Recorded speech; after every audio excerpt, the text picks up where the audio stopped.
By now, you've seen this video. NFL stars sharing one voice. To listen to your players. You may have even seen Brendan Minter on national news. He's the NFL social media producer who went rogue and created the video. I don't want to work for a company that is going to be silent. And if they're going to continue to be silent, I'm okay with losing my job. The video happened because of what Minter, an NU graduate, did not see.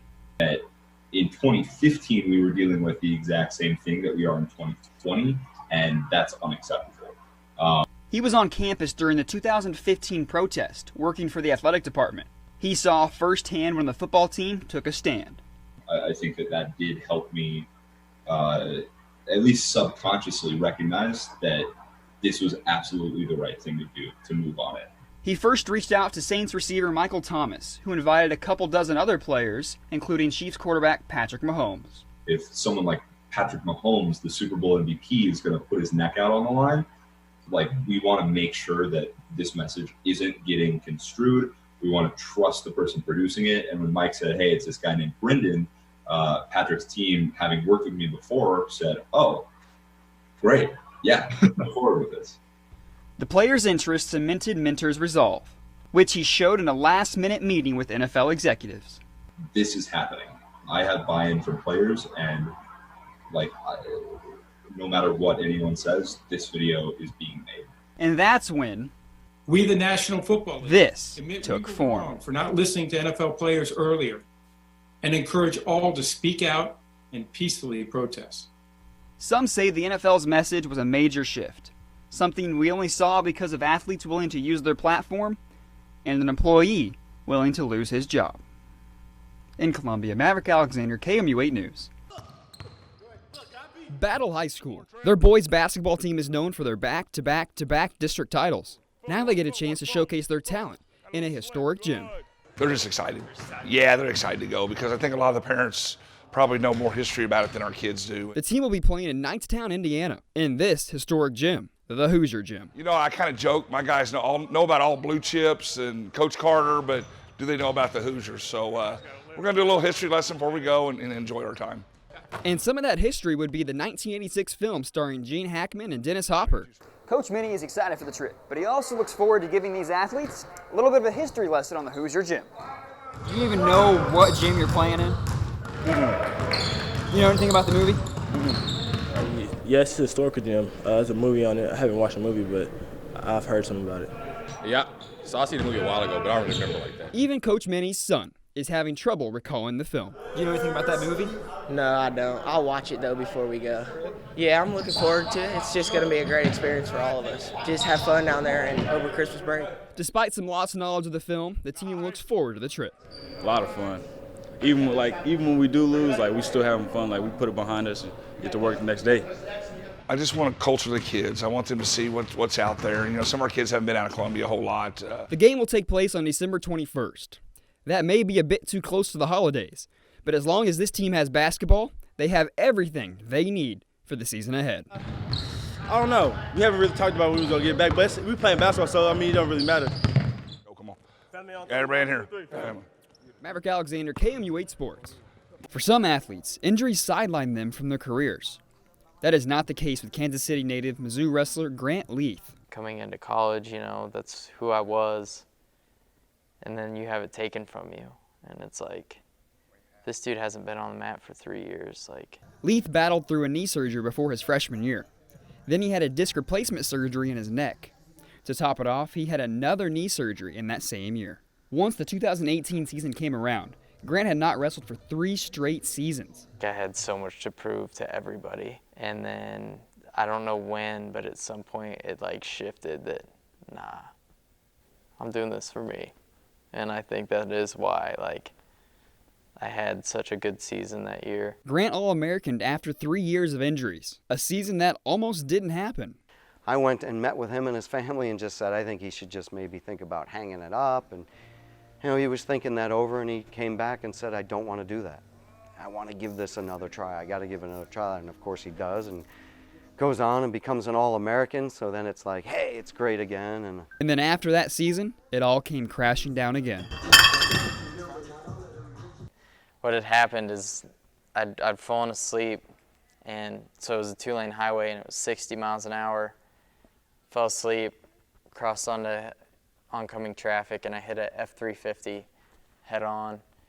A car accident, where some say probably should have been killed. And if you see his car, what it looked like, it was like insane. Grant only had one thing on his mind. This lady comes running over, panicked, like, lay down, you need to get on the ground. I was like, I'm fine, I need my phone, I need to call my mom.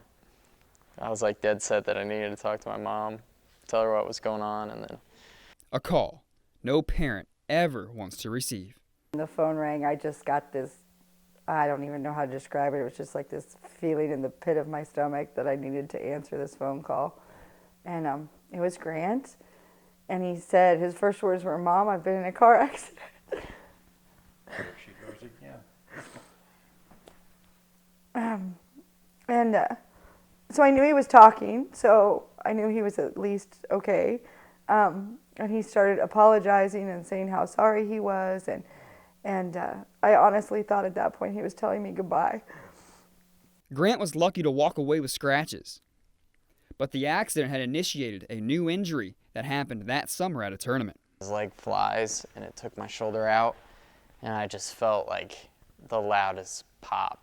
Like, felt it, heard it, and Grant knew it was bad, but he was hopeful until the team doctor gave him the news. And he just goes, "Dude, you have a 360-degree labral tear.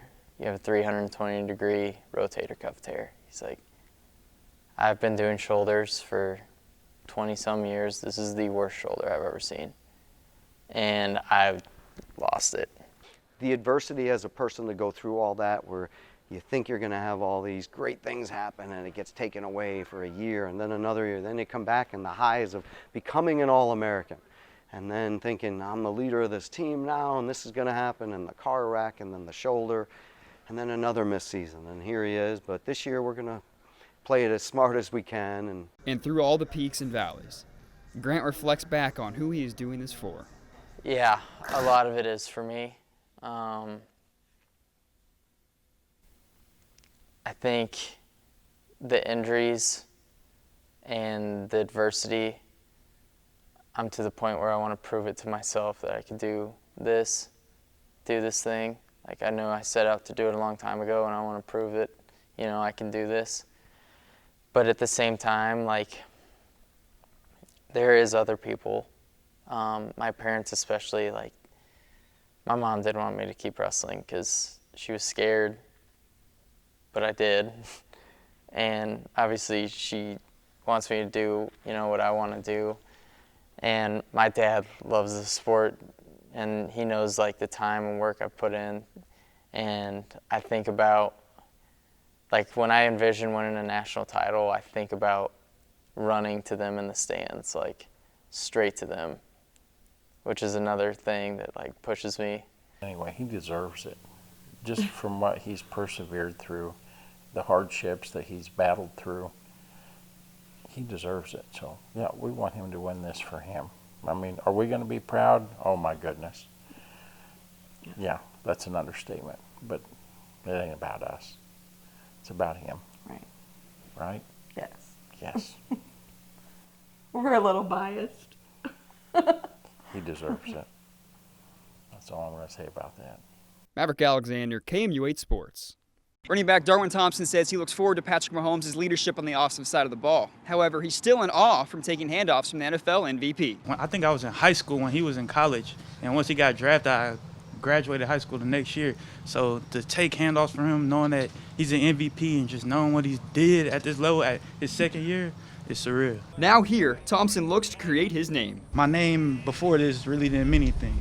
I got a chance to prove myself and prove my worth at this level. This is the beginning of the journey. It's a new identity I can create. I mean, they're only going to remember me now from what I did in the NFL. With given this opportunity at greatness, Thompson has not forgotten what has led him to this moment. All my life has been family faith football. I mean, I got my grandparents, my mom, my dad. When I first fell in love with the game of football, to my first D1 touchdown, my last name, my brother and sister's name, and it's family faith football. I mean. Reporting at Chiefs training camp in St. Joseph, Mavrick Alexander.